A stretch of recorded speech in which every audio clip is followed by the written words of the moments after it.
we are getting a live update on today's school shooting. And includes some new information that was not available earlier, as I promised. The Madison Police Department responded to a mass shooting at the Abundant Life Christian School today. Officers were dispatched to the school, which is located on the city's east side at 10:57 a.m. They arrived to find multiple people suffering from gunshot wounds. 3 people, including the shooter, are dead. The shooter has now been identified as 15-year-old Natalie Rupnow, who went by the name Samantha. She was a student at the school, and evidence suggests she died from a self-inflicted gunshot wound. The official cause of death will be released by the Dane County Medical Examiner pending the conclusion of their examination. She was pronounced deceased while in transport to a local hospital. A teacher and a teenage student were pronounced dead at the scene at that school. 6 other students and a teacher were injured and taken to area hospitals. 2 students remain in critical condition and have life-threatening injuries. A teacher and 3 students were treated for non-life-threatening injuries. 2 of these have been released and discharged from the hospital. The other 2 survivors are considered to be in stable condition. At this time, we believe there was only one shooter involved. We are still working to determine a motive.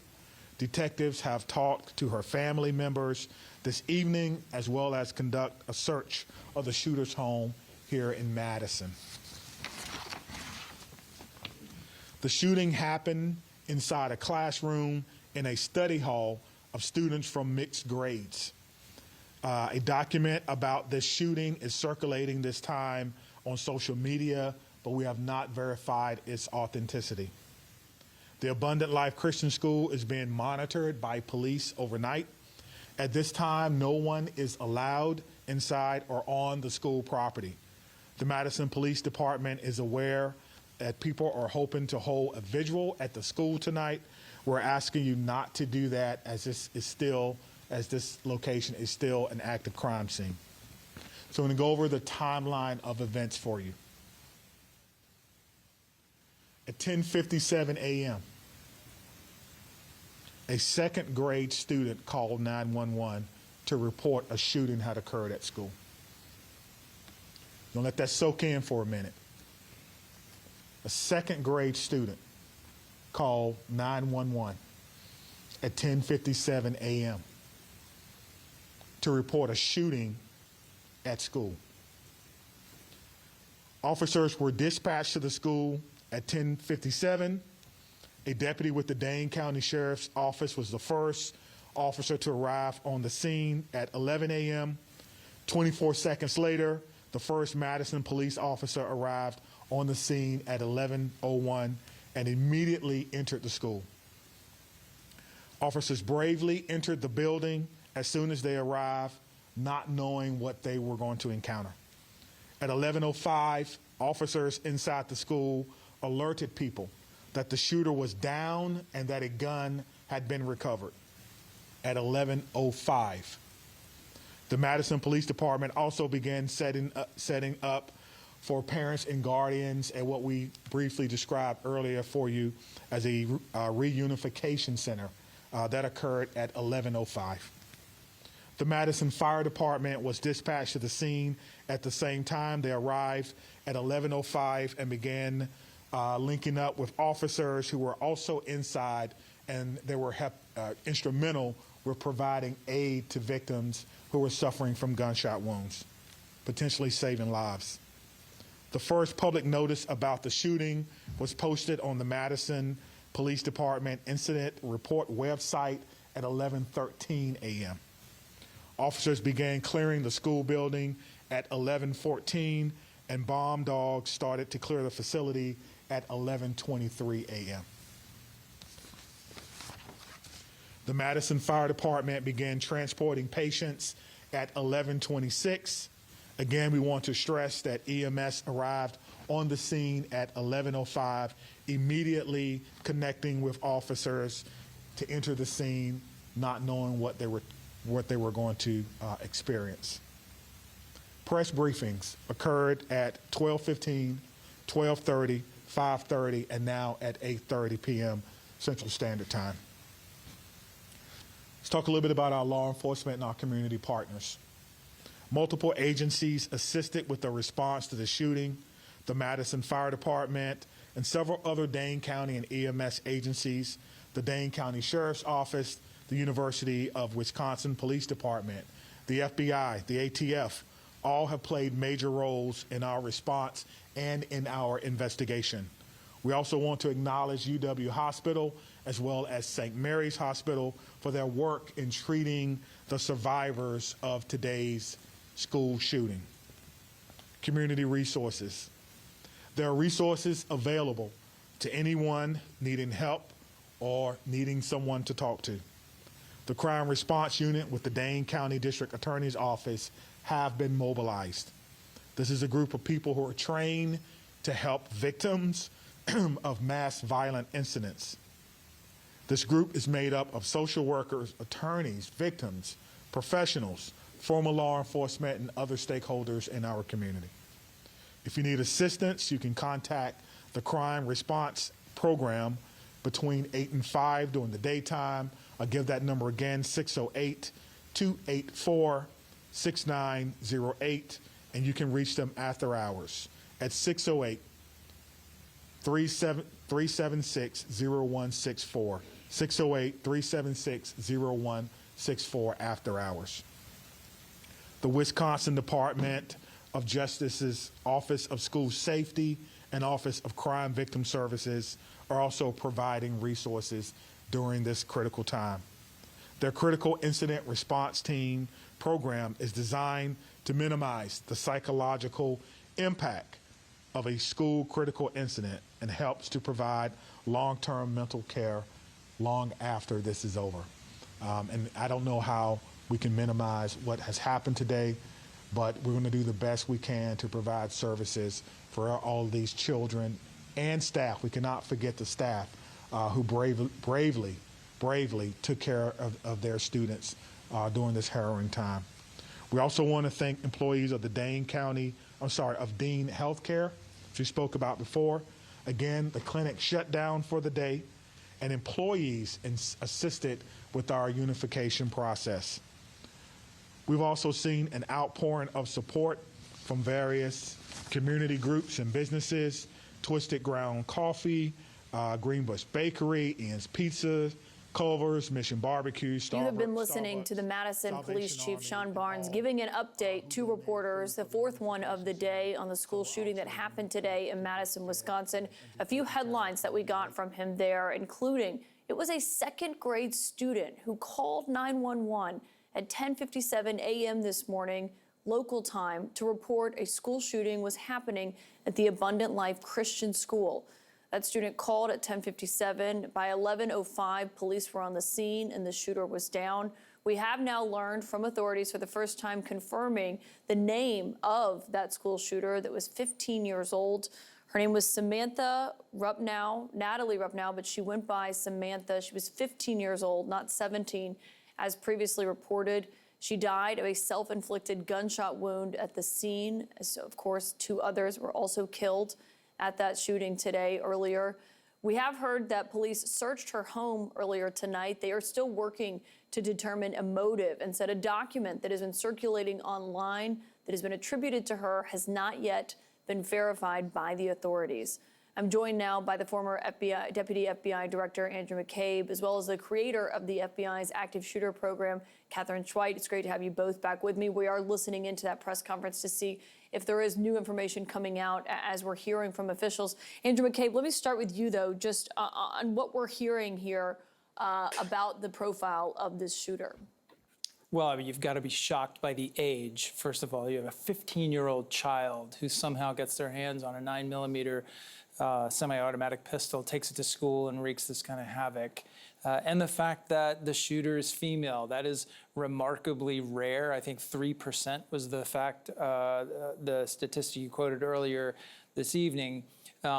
But to me, the fact that it's female is less significant. I think when we get into the writings and into the motive and understand more about this person's life, I think the commonalities between this shooter and the shooters that we've seen in other places are going to start to emerge. We typically see a pretty, I don't want to call it a standard profile, but there are some distinctive elements that are common among shooters across generations, particularly school shooters. Kate can give you the details on those, but there's, these isolated, tormented, oftentimes bullied young people sometimes find themselves in making this decision. Yeah, and Catherine, the other thing that the police chief revealed there, just about the scene and what this looked like, obviously, one, we're seeing how quickly the police officers arrived and how quickly this shooter was down as they were there recovering that 9mm pistol.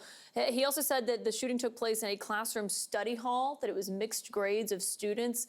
It's not clear if this second grader was in the room or whatnot when they called 911 to report that a shooting was happening at their school. But when you hear that and you hear that they are searching the home of the shooter in Wisconsin, what are they looking for in that home in addition to the writings that we know they already have their hands on?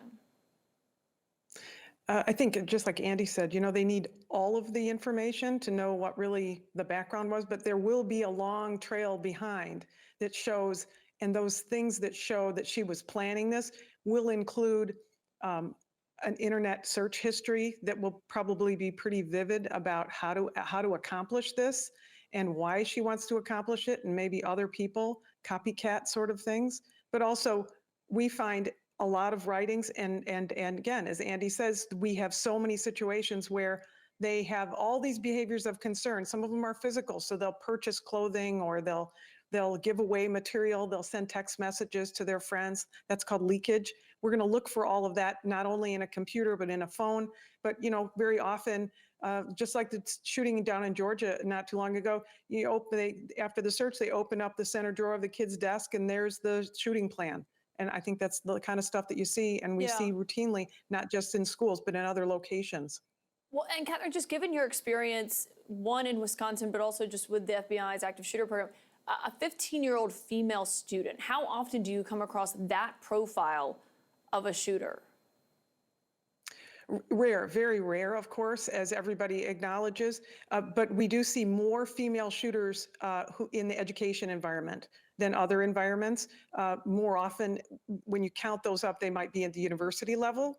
And then females often are in a dual situation, those handful of shootings where there's a husband and a wife or a boyfriend and a girlfriend.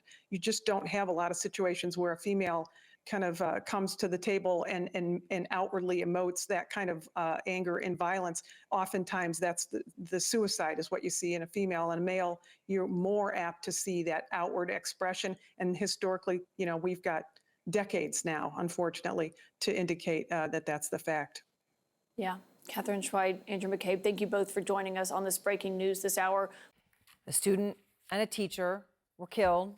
4 others right now remain hospitalized. 2, we understand, are in critical condition. Sources say a female student opened fire. Authorities say, as I said, 2 of those students are fighting for their lives in critical condition. So we know that 2 individuals were shot and killed. 2 are in critical at this hour. The parents of the shooter, we just learned in that press conference, are actually, as I speak, in an interview right now with police. They are cooperating, answering questions about their child right now. Here's what we know, that the shooting took place just before 11 a.m. local time, that's Central Time, just as students were beginning to start their final full week of classes before winter break. Got a call coming in at Abundant Life Christian Church, 4901 for Engine 5 and Medic 5 for a shooter, just advising someone was shot. And for the first time, we are now hearing from a student who was inside the school as the shots were fired. Did you hear gunshots? Yeah, I heard. Tell me what happened. We heard them, and then some people started crying, and then we just waited till the police came, and then they escorted us out to the church. How many gunshots did you hear? I heard 2. And what were you thinking? What are you thinking I now? was scared, and why did they do that? Why? Whitney Wild is out front live from Madison, Wisconsin. And Whitney, I know you were just in that press conference. You were the one who got the information about the shooter's parents right now being in an interview with police. What more are you learning? Well, Aaron, there are still many details left to learn, but what we know at this point is that this teenager, according to a law enforcement source, was a female, a 17-year-old who died of a self-inflicted gunshot wound. As you mentioned, police are interviewing the parents as we speak. That is absolutely critical as they try to figure out what the motive was here, Aaron. At this point, Chief Sean Barnes, the chief of the Madison Police Department, could not describe in detail the motive. I asked if the parents are supplying that information.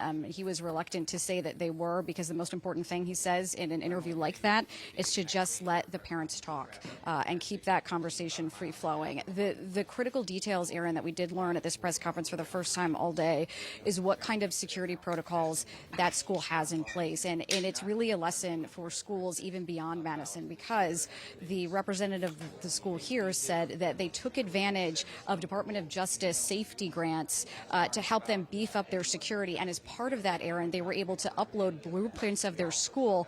And so when police arrived, they were able to download those blueprints of the school immediately, which significantly helps a police response. We know that police response was immediate, Aaron. It was within 3 minutes. That call came in at 10:57 a.m. Police were inside that building by 11 a.m. Law enforcement did not fire any shots, according to police. Again, there's a law enforcement source saying that that suspect died of a self-inflicted gunshot wound, Aaron. All right, Whitney, thank you very much on the ground there. Juliette Kayyem is with us now, former Assistant Secretary at the Department of Homeland Security, Tim Clemente, former FBI counterterror agent, and Mary Ellen O'Toole, former senior FBI profiler. So thanks very much to all of you. So Tim, you heard that press conference and the police chief saying that the shooter's parents are, as we speak, in an interview with police. They don't want to talk about what they've said so far because they don't want to interrupt the interview, and that interview is still ongoing. What stands out to you from what you've heard here in these past few minutes from officials? Well, what you just said about what the Chief Barnes said, the interview is vitally important right now. This is where you're going to learn whether the parents had any inkling and either did or did not do anything about that. But one of the things I took from that press conference, besides the chief saying that he was not prepared to answer about whether or not there was a note or anything left behind. Kind of leads me to believe there was. But also what the DOJ official from Wisconsin said, the woman that was in charge of school safety, I think her name was Kilpin, Yes. Trish Kilpin. She said something vitally important, and that was that these things are always preceded by actions and interest and searches and other information that they're bleeding out. But unless it gets ignored, it can't be stopped. It gets ignored every time, over and over and over again. And if we keep ignoring these things from our own kids, from students, from fellow classmates, we'll never prevent these things. And that's the only thing that prevents them is seeing something and actually saying something about somebody's behavior changing. Yes, she said 82% of that somebody knew in 82% of these situations. And unfortunately, there are a lot of these situations, 88 in the past year, so far this year alone. Mary Ellen, we are learning, so again, the parents of the shooter right now in an interview with police, all we understand is that the shooter was at the school at the beginning of the day. Law enforcement officials just say that. And a law enforcement official told CNN that the shooter was a female student at that school and was a teenager. So Mary Ellen, just with the basic facts that we know, and obviously the question mark out there about the possibility of a note that Tim just alluded to, how unusual is a female shooter?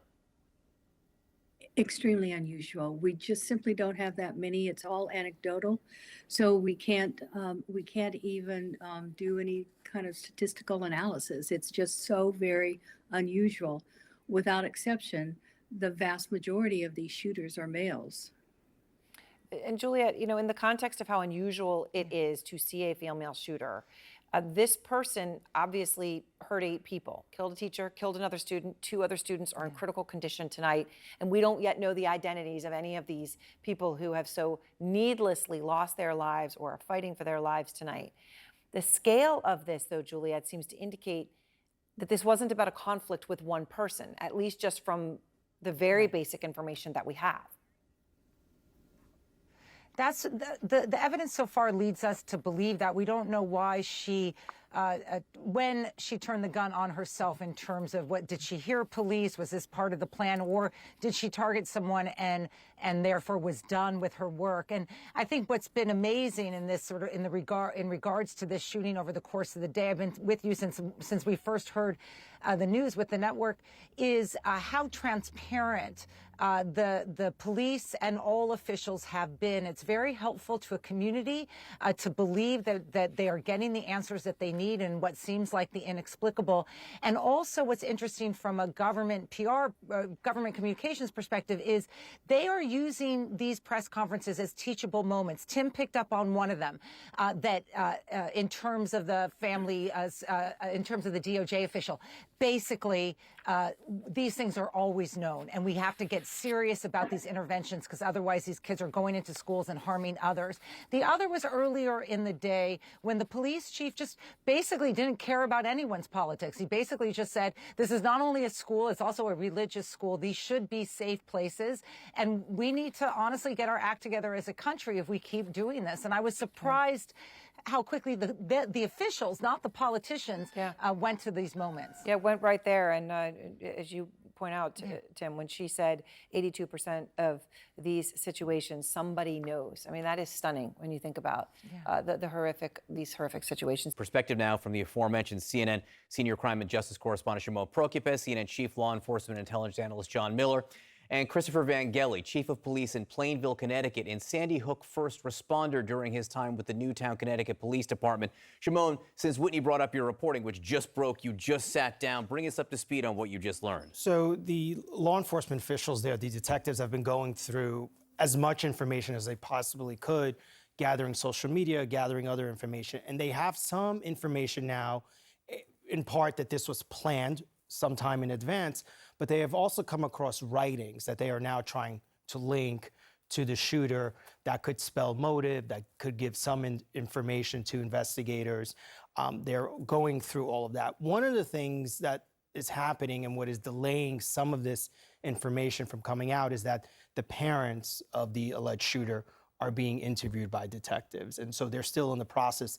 Literally 30, 40 minutes ago, when police last held a press conference, the parents were still being interviewed by investigators. They're cooperating, but obviously for investigators, they want to know what more did the parents know. And the other thing I want to note is that during the press conference, the Wisconsin DOJ official who spoke indicated that there was some information that people knew perhaps what was going on in this person's life and that they never reported it. And so they stress, if you hear of any information, if you know of something that's going on in someone's life that could potentially lead to a school shooting, please report it. Yeah, we'll get to that in a second, because I do think that is interesting. That was an interesting breadcrumb they left right there. John Miller, a female shooter.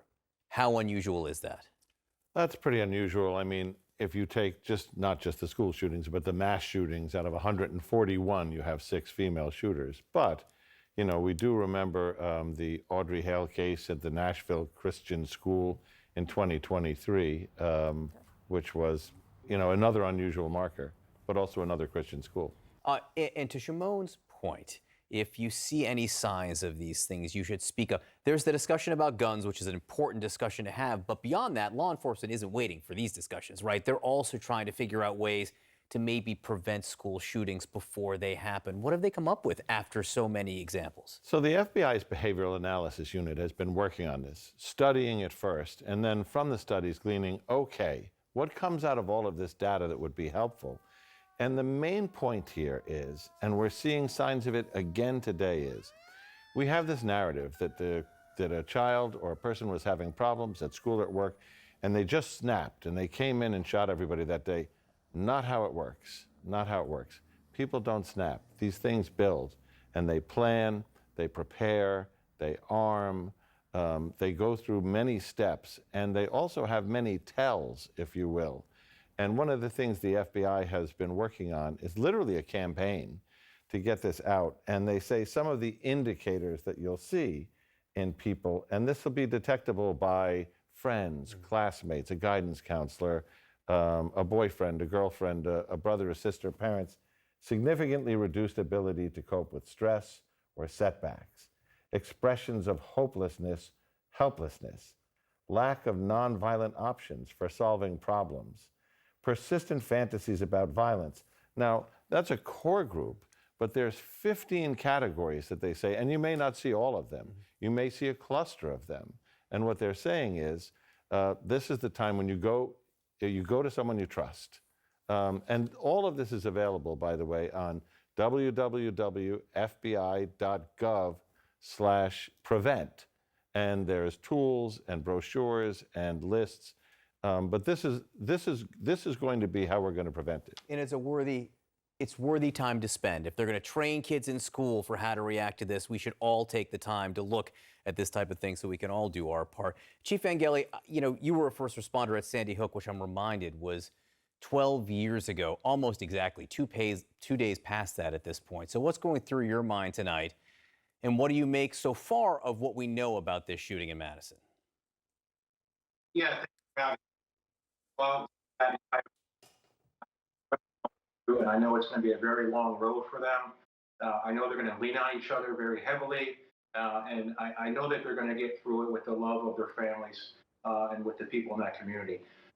It was 2 days ago, the anniversary of Sandy Hook, and I spent it at home just quietly, and of course I thought about it. And to have this happen, 2 days after that, it really brings back all of those memories.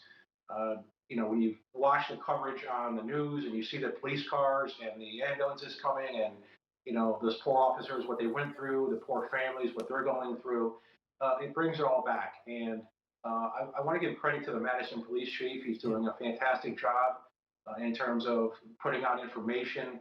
The Madison Police Department did a very fantastic job. The fact that they trained, they got in there quickly, that's step one. As far as the motive, they're investigating. The motive is important, of course. People want to know what would cause a person to do this. In my estimation, though, the motive doesn't really do much to justify anything. How do you justify what you did? It doesn't mean much to the parents. If every kid that had a bad time at school or had a breakup or had an issue was a school shooter, we'd have a school shooting every single day. And that's just not the case. And so what they have to do right now are two things. One, they have to see if this person had an accomplice. Was there anything else that they were going to do or anybody that helped them? The second thing they need to do is they need to see if there was any precipitating news or events. Was there a tell, as somebody had mentioned before? Did anybody know that this was going to happen? Did this person post anything on social media indicating that they might take this action? How did they get the gun? Those are the types of questions that need to be answered. Yeah, I mean, in your case, 12 years ago, there were multiple crime scenes. And of course, the evidence spanned an entire town and an entire region. Shimon, you covered Uvalde, another school shooting, another tragedy, where the police response has been heavily criticized and just was not good. How did this differ from that? Oh, much different. In fact, I think the chief talked about it. Someone had asked him at the press conference, you go towards the dying, you go towards the killing, you go towards the sound of gunfire, and that's exactly what they did here. And for the chief, I know this chief, and I've done some stories with him. This is something that they take very seriously, and they've done a lot of training on. Just recently, 2 weeks ago, they've had training. Medics, the tactical medics were just in training today when this happened, and they had to respond to this. Real life, he was saying that while they're in training, they have to respond to this. And many of the people in the law enforcement community looked at what happened at Uvalde and said, never on my watch. And you can hear that in the chief's voice today. He said, we got there, we got in as quickly as we could.